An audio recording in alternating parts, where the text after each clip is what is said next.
pagi, saudara yang dikasihi Tuhan. Kita jumpa lagi dalam renungan pagi GPD Bethesda Makassar. Pagi ini saya akan baca dari buku Amsal Soleman, pasal 14 ayat 12 yang berkata sebagai berikut.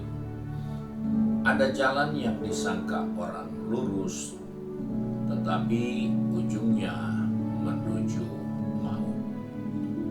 Puji Tuhan, sebagai umat manusia, kita mengerti apa gunanya jalan. Kita paham bahwa setiap hari kita ada di jalan. Jalan adalah sarana atau adalah satu cara untuk menuju ke tempat tujuan lainnya. Dan ini Alkitab ingatkan kepada saya dan saudara bahwa di dalam kehidupan ini kita menemukan jalan, cara, sarana yang kita jumpa untuk menempuh atau mencapai sesuatu dalam kehidupan ini. Ada orang mau berhasil, caranya, jalannya bekerja. Orang yang mau kaya, caranya menyimpan uangnya, menggunakan dan mencari sebaik mungkin. Itu jalan. Namun ada jalan yang disangka orang itu lurus, tetapi sebenarnya dia tidak lurus. Ini adalah satu nasihat untuk kita sebagai orang percaya, bahwa dia menggunakan istilah yang jelas derek yasar, yang artinya jalan yang secara fisik atau jalan secara moral yang memberi arah bagi kehidupan kita. Nah, dalam perjalanan ini kita menemukan jalan yang lurus itu adalah jalan yang benar, yang menuju kepada tujuan yang menguntungkan dan membahagiakan kita. Kita menemukan bagaimana cara dunia mempengaruhi kehidupan orang percaya dari jalan yang benar kepada jalan yang salah. Ketika nenek moyang kita ada di dalam Taman Eden, maka ada upaya dari kuasa kegelapan yaitu iblis memperdaya manusia dengan menyatakan bahwa kamu akan menjadi seperti Tuhan jika kamu mengikuti jalan yang Dia tunjukkan. Kamu akan menjadi berhasil jika kamu mengikuti jalan yang Dia berikan. Terjadi perdebatan pada saat itu bahwa kita tidak boleh ikut cara itu, kita tidak boleh melewati jalan itu, karena itu yang dilarang. Namun muncullah prasangka yang disangka orang itu lurus, jalan yang diperkirakan orang itu lurus, ternyata jalan itu menyesatkan kehidupannya. Dan ini adalah suatu pelajaran untuk kita sebagai orang percaya, bahwa ada cara dunia ini yang masuk kepada akal. Ada cara dunia yang sesuai dengan perhitungan akal sehat. Tetapi itu adalah kelicikan yang masuk untuk mempengaruhi hati dan pikiran kita, sehingga kita merubah arah jalan yang kita sudah tempuh, jalan yang kita sudah jalani di dalam Tuhan.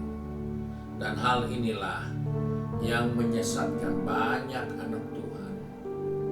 Justru sudah lama di dalam Tuhan, mereka jadi target, karena makin lama kita mau cari jalan yang gampang, makin lama kita mau cari jalan pintas. Kita menemukan begitu banyak cara orang untuk mencari jalan pintas, untuk merubah. Dan tidak sedikit perubahan-perubahan itu menghasilkan korban karena salah. Demikian yang kita temukan dalam perjalanan sejarah manusia. Adam dan Hawa ditawarkan jalan yang salah. Menurut prasangka mereka, itu benar, itu menguntungkan. Namun akhirnya nenek moyang kita harus tinggalkan Taman Eden karena memilih jalan yang salah. Dalam kehidupan ini, di dalam perjalanan iman, kita mulai dengan yang baik, ditata dengan benar, namun di tengah perjalanan muncul ajaran-ajaran yang merupakan jalan pintas, muncul ajaran-ajaran yang merupakan pilihan yang nyaman, yang enak untuk mencapai suatu tujuan. Ada banyak cara orang membujuk supaya kita terlibat dalam pelayanan, melayani, padahal jika kita telusuri dari firman Tuhan, melayani tidak salah, tetapi harus mengikuti aturannya. Dan ada banyak tawaran jalan pintas, sehingga pilihan-pilihan itu bukan membawa kepada kehidupan, tetapi membawa kepada arah yang salah. Kita menemukan ada banyak ajaran yang salah, bukan karena sengaja dilakukan, tapi tanpa disadari mengikuti pilihan jalan pintas.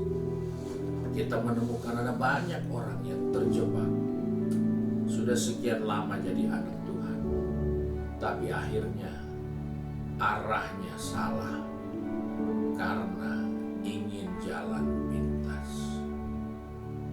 Dalam perjalanan inilah kita menentukan prinsip-prinsip yang harus kita bangun, supaya dimanapun kita berada, ada jalan yang orang katakan ini lurus, ini menuju kehidupan. Kita akan selektif, karena kita percaya jalan yang awal yang kita sudah tempuh, kita tidak akan rubah arahnya lagi, karena Yesus adalah jalan kebenaran dan hidup. Dan kita sudah memulaikan itu dalam perjalanan iman kita. Dan inilah yang menjadi perhatian untuk saya dan saudara. Sehingga apa yang dikatakan oleh Nabi Yesaya dalam Yesaya 55 ayat 8 dan 9 katakan, rancanganmu bukan rancanganmu, jalanmu bukan jalanmu. Kita harus memilih jalan yang tepat. Karena kalau kita mengambil jalan yang hanya berasumsi, jalan yang menurut akal logis, tapi itu tidak sesuai dengan ajaran firman Allah, segera tinggalkan itu. Karena yang rugi bukan siapa-siapa, tapi diri kita yang menentukan jalan yang salah. Kiranya Tuhan menolong kita di dalam perjalanan iman kita. Pilih jalan yang kita sudah tempuh di dalam Yesus Kristus. Pasti banyak tawaran jalan, pasti banyak tawaran untuk mengambil posisi yang lebih cepat, lebih singkat, lebih praktis, tanpa capek, langsung bisa. Dan itu memang cara dunia menawarkan kepada kita jalan pintas, dan akhirnya tidak sedikit korban yang berjatuhan karena salah arah. Mari kita satu dalam doa. Kembali kami datang kepadamu Bapa. Kami mengucap syukur karena firman-Mu mengingatkan kepada kami bahwa ada jalan yang disangka orang itu lurus, tapi ujungnya menuju kebinasaan.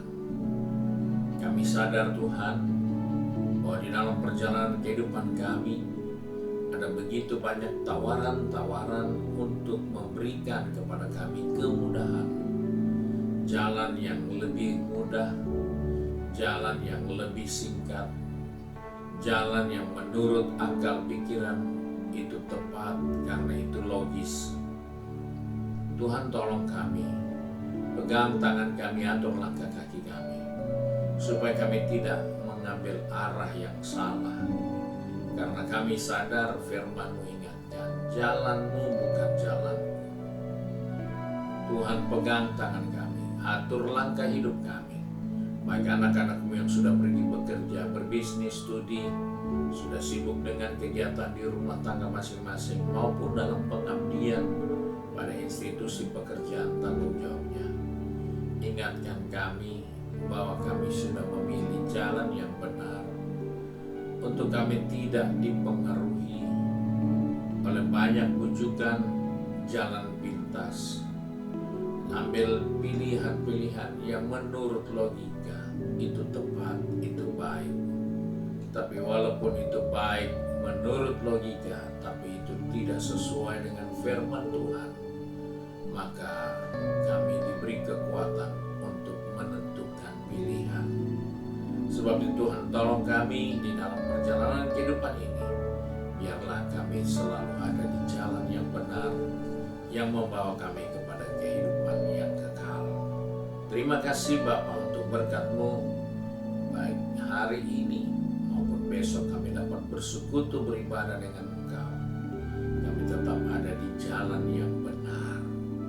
Kami berdoa dan mengucap syukur di dalam berkat nama Tuhan Yesus Kristus. Haleluya. Amin. Puji Tuhan. Tuhan Yesus memberkati kita dan